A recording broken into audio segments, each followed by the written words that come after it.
Hello, YouTube. Alright, I'm a little bit late today putting up my post. Um, right now we're keeping an eye on the Gulf of Mexico for possible tropical storm Debbie. So, I've been over at my mother's house double checking some of our stuff over there, making sure we had propane for the gas grill and stuff. So if you live here in Florida, around the Tampa Bay area or so, you need to check your preps. It's probably not going to be anything big, but this is kind of like a drill. Kind of go through your preps, double check them. Also, I wanted to post about some books. I see a lot of people prepping food and guns and water and seems to help make themselves either off the grid or self-sustain themselves if something happens.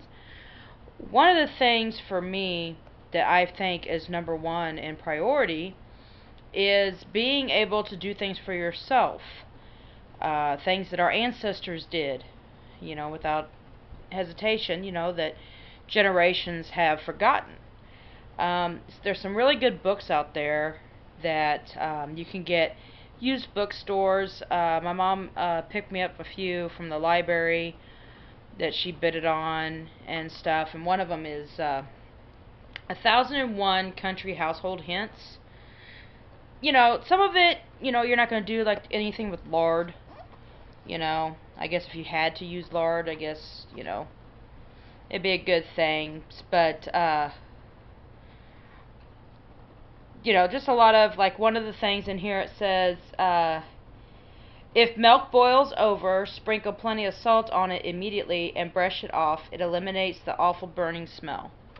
Stuff that our ancestors knew that we have no clue on. Like, I would have never thought to put salt on bubble over milk to keep it from burning. I would have never thought to do that. So that's a really good book, and that's by Mary Roses.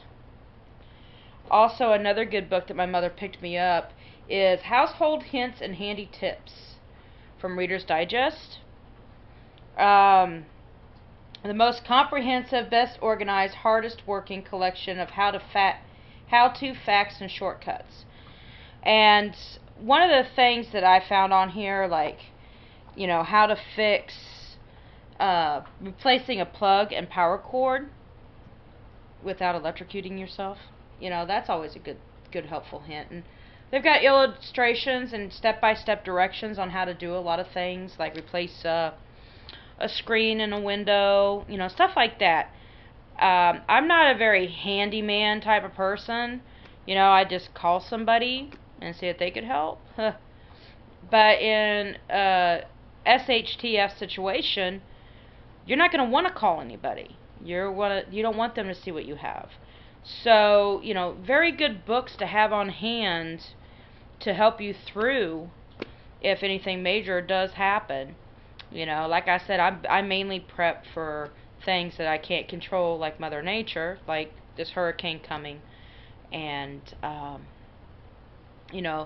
economical collapse in the sense that I notice that the prices of food are going up, so I try to get it while I can before the big inflation, that type of things. So anyway, comment down below. Thanks again to everybody that's been inboxing me. I did get a job interview. I have a job interview. Yay!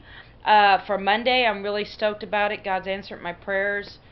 And if it's right, I'm sure He'll help me get that job. So, thank you for all your nice comments in my inbox.